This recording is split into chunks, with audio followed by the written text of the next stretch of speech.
CPCC.org. Well, the second part of our 3D project is following the more than 40 students who received the Opportunity Scholarship at Central Piedmont Community College. You probably know CPCC is the license holder of PBS Charlotte. Carolina Impact's Tanisha Johnson introduces us to this inaugural group of scholars. I'm having such a good time. I'm having a ball. Shooting a few hoops after a long day in the classroom at Central Piedmont Community College can help to take some of the edge off. There you go. Especially when you're new to college life. Game time along with mentoring. Do I want to give up or do I still want to keep fighting? Serves as an avenue to help Opportunity Scholars in particular succeed. Open, upfront, totally honest from the very start. That's huge. Because if you would have asked any one of the 42 scholars months before the start of the school year, no one else will ever be able to call themselves a first Opportunity Scholar. About becoming a college freshman, they would have told you. I didn't really expect to get here, so it was a big surprise. A surprise because all of the students walked onto campus with a new backpack and laptop. When I got the scholarship, I was just overjoyed, just bursting with energy, just ready to start school. Okay, symbolic interactionism. Their books and tuition paid for in full. It blows my mind really, because I had no idea how I would have gotten to college without the scholarship. The scholarships are funded in part by community donors like the Howard Levine Foundation.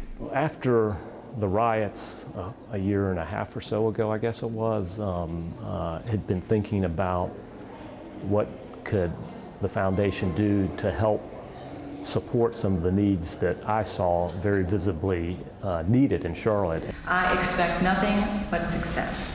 As president of CPCC, Dr. Candy Diedemeyer says the program also seeks to address another major concern. The task force report that showed that Charlotte really was not gaining mobility, the economic mobility that it needed. They decided to invest in recent graduates from 7 high schools, 5 of which are Title I or low-income Charlotte-Mecklenburg schools. Josh Williams was surprised to get a tuition-free scholarship. I was so happy because I never thought that I could achieve something like that, especially since I had such a bad start in high school. I was gonna have to work like a dog for every penny. I mean, like physically, like behind a counter in like McDonald's somewhere, Burger King, just barely scraping by. Josh wants to be a lawyer, and he knows it's a long road ahead. I really want to actually do something because now's the time to start really working hard. It is whatever it means to you. Whatever it means to you. That's the symbol. Settling into their first semester general education classes. I was pretty nervous, but my main focus was getting to class on time and getting in a good position with my instructor, pretty much. Who do you think they chose as the guide? Confucius himself. Adjusting to college life and its pace hasn't been the easiest for Opportunity Scholars, but they are making the most of it by learning all that they can because they know in the end, it'll all pay off. Jordan wants to become a nurse at a local hospital. He only has to work one job now thanks to the scholarship, which leaves him more time to study. The biggest challenge I face is my time management. Making that improvement will hopefully help him excel in his future career. And that's what donors and administrators want. It has to be a pathway program into a trade or a high-impact job that's going to have a meaningful career after a year or two. And a higher income that allows students to take care of themselves and their families. And when they see those results, we've changed an individual's life. We've potentially changed the fabric of a family. We've established a different kind of role model in a family. What really would make me feel good to see some of the success stories that come out of this program, and that's what I'm really excited for. And I think that's just coming. It's going to take a couple of years, I guess, but we're well on our way, and it's exciting to me they're starting. I think they should be very enthusiastic and work hard.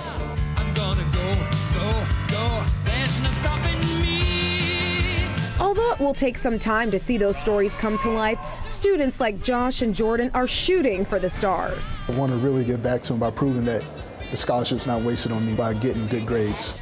Taking one shot at a time, they hope to finish with a 2-year degree and a better life ahead.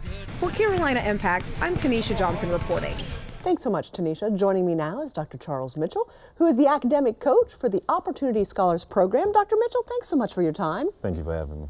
You know, let's talk about this. For these students to have the opportunity to get their associate's degrees for free, it is such an opportunity exactly for them. How have they handled this adjustment from high school to college? So the students have adjusted pretty well, making that transition. I think the biggest thing is getting used to a person such as myself who's an academic coach who's involved in every aspect of their college life as far as the courses in which they take, internships and co-ops and things of that nature. So it's more so getting used to me, being that person looking over their shoulder. You mentioned in the beginning a lot of them saw you sort of as the principal, that if you called them or talked to them that they were in trouble. How do you help combat that, because they haven't had perhaps someone in their lives who has been there to encourage and guide them?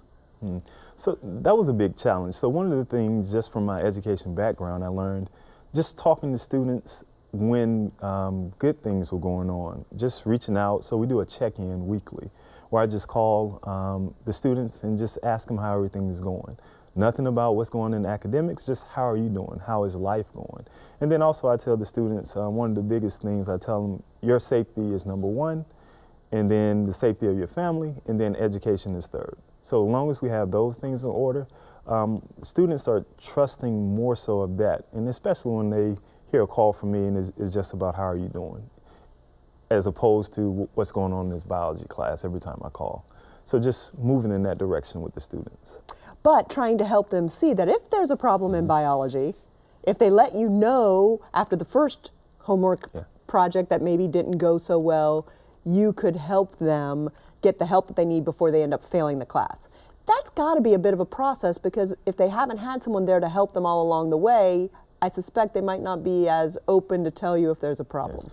Not only is that a problem, just having them come to me, but if I find out and just reaching out and giving them a call on the telephone, just communicating or just answering the call, like you said before, realizing I'm not a principal or a teacher, I'm just here to give you support and guidance. So yeah, that's definitely a process. It's a process of developing their trust, understanding that they set the goals and I'm just a part of the process to help them accomplish the goals that they set. Just trying to make them realize that has been difficult, but we're trying to work through that just gradually. Dr. Mitchell, you said there's other things beyond just helping them through their classes, that there are some service projects that they do, and then trying to get them to go back to their high schools and let others know of this experience? So we put inside the program once a month, they'll complete some type of service learning. We worked at University City Library where we went, organized books, also checked to see if any books were damaged. We also done breast cancer friends where we wrote letters to individuals who had breast cancer. Those are some of the things, as well as we'll take some of the students back to their high schools and also recruit students similar to themselves. Because we want to develop those students academically, but we also want them to be a benefit to the community in which they are coming from by just serving in the community. Before we run out of time, what's the #1 thing that you want the community to know about this opportunity and partnership to help improve upward mobility? That Central Piedmont is definitely taking this serious. We want to support the students in whatever way we can to make sure they have success. And that's our #1 goal, that we saw there was a need and we felt education could be that bridge between where the students are and the communities in which they are living, to making something better for themselves. And then also we wanted to make sure that we do it in a way where they not only serve themselves, but they serve their family as well as their community members as well.